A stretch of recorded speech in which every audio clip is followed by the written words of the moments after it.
Hey guys, this is Lucid. We're starting to catch up now with where we are in the real game. We're in real time. For me, it's turn 19, we're playing Hinnom.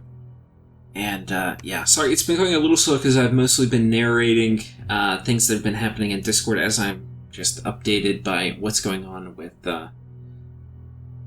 Marverni. And, okay, some more events, no battles. We'll try to get through this phase of the game pretty quickly.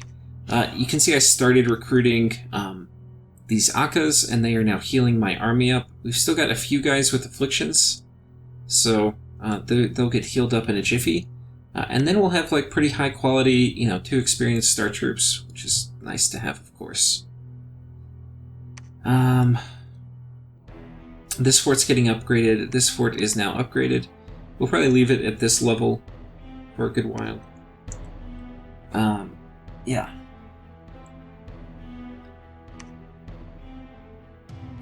Researching here.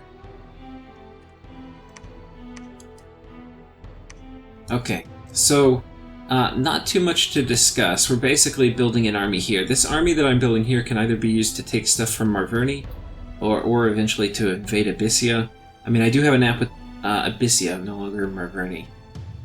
Oh, that's a big scary throne province.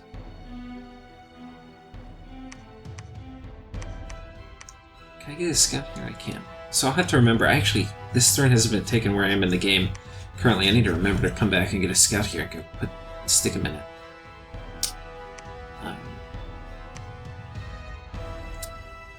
So anyway, basically we're continuing on to site search. 19. Let's go to 20.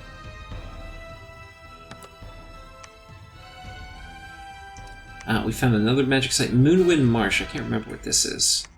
Oh, astral and air. Very nice.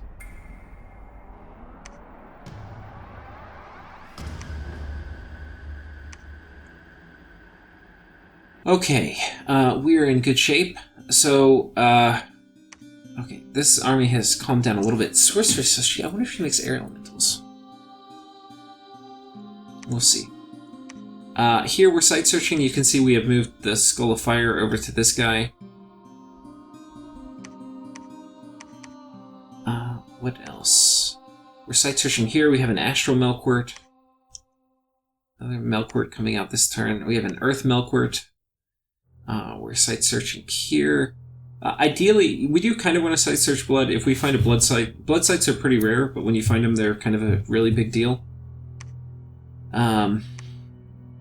So we will be doing that as we can. We also potentially can blood hunt and start banking up a little blood slave bank for when we need to use them.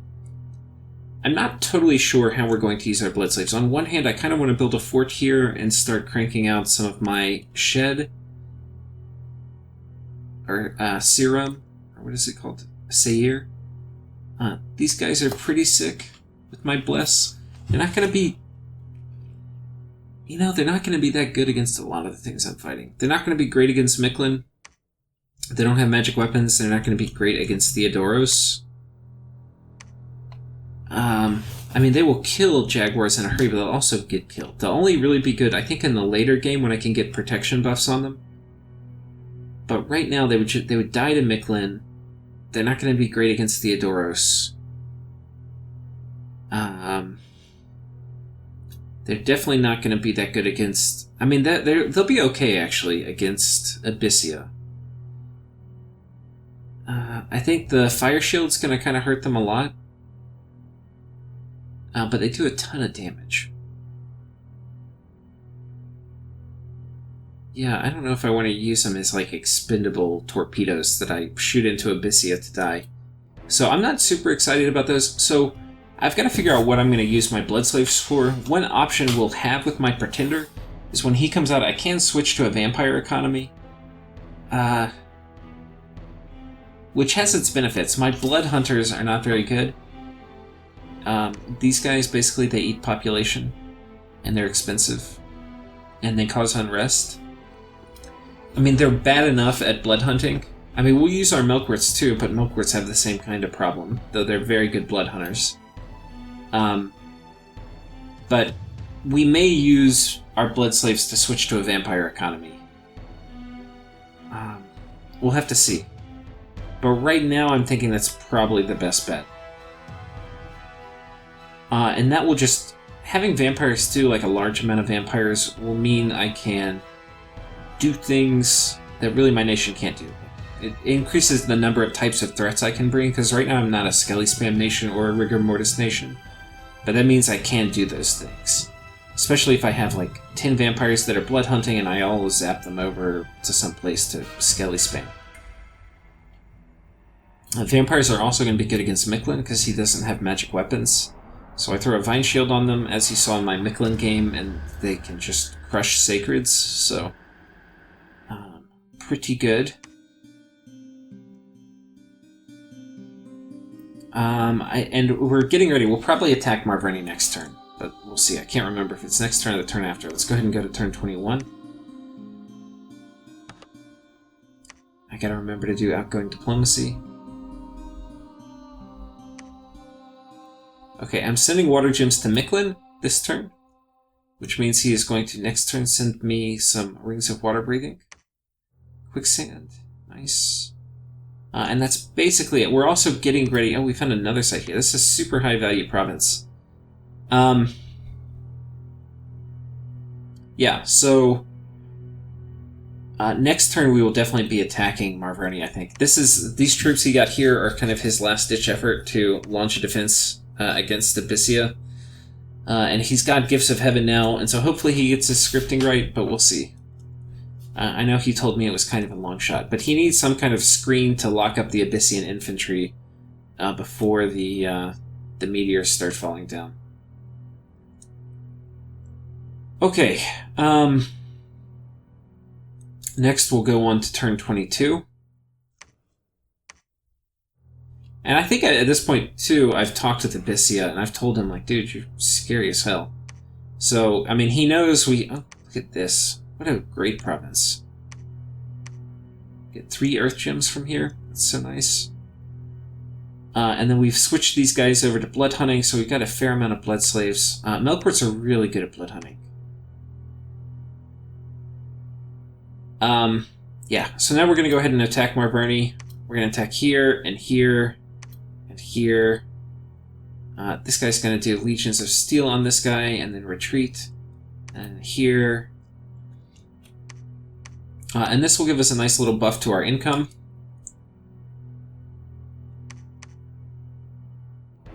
And hopefully next turn we have those rings from Mictlan, though it may be the turn after, I'm not sure. I had to pay him, so I'm paying him 7 per Ring of Water Breathing, which is kind of a lot. He's making a 2-gem profit, but he's having to use his Kings of Rain for it, so I think that's kind of okay. I'm not going to negotiate. I mean, that's like a very good price for him. And I'm not going to negotiate too much in case he doesn't want to do it, because it's definitely worth that much to me to get into the water. Though I will be able to make them myself here. So I'm probably not going to buy any more, but I got to put a lab up. And with this Abyssia crisis that is going on, because he is like literally huge. You can see he also has these 2 provinces, which is nuts. So with that being the case... I need to attack him sooner than later. I think a lot of mistakes that players make... So there's a few things to consider. Like, you need to attack somebody when you're ready. Like, if you don't have any of the things you need... like, in my case, I'm going to need some construction, some alteration, and ideally some conjuration before I go and attack Abyssia. Mainly, I need... Yeah. Because my Melkorts, I want to do a lot of the heavy lifting. My Horites can trade with them, and you can see we're cranking Horite production out. Got a fair amount here already. I need to get more, but there's a lot here. Abyssia... so while the Horites can trade with them, not super cost efficiently, maybe like cost evenly, or not even evenly. Like we'll lose more money than he will, but we can kill him, and they're cap only. The burning ones. The Melkorts, if I get them geared just perfectly, they can slaughter them. But they have to be geared kind of perfectly. And we can't... None of that's going to matter if we don't have the items to build or the spells to cast. And actually, I think I'm going to need Alt 4, but we'll see. I might be able to get by with... If it's not that many burning ones, we can kill them with Alt 3. And basically Alt 3 will give us, like for our Earth guys, we'll get Iron Skin, which is going to be really good, in conjunction with Legions of Steel. They'll have a really high protection. And then if we get... The other thing I'm really going to need... So with all... We have Rings of Protection, but getting Enchantment 3 will also open up the Regeneration spell, which in some ways is better. Because it doesn't require an item slot. So, anyway, that is it. We've got some big attack orders going in from Marverni. Whereas his final defense did not work. Wait, what turn was this? 22, so now we're going to go to turn 23. And really we're just getting ourselves caught up with where the game starts to get interesting. So we have a few battles here, and it's been a couple episodes since we had any battles, so... unfortunately, it's only against PD.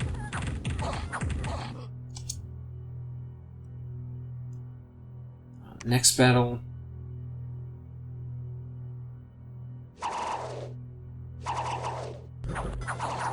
Okay, I don't know if we're going to watch all these PD battles. We'll just see if there's anything interesting here. Guess we'll watch this one, because this is our first Melkort going into action.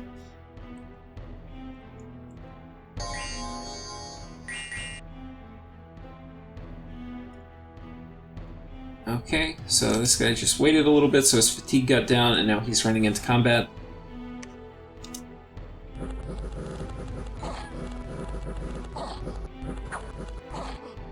You can see he's pretty scary, pretty high defense, even with a fair amount of harass penalty.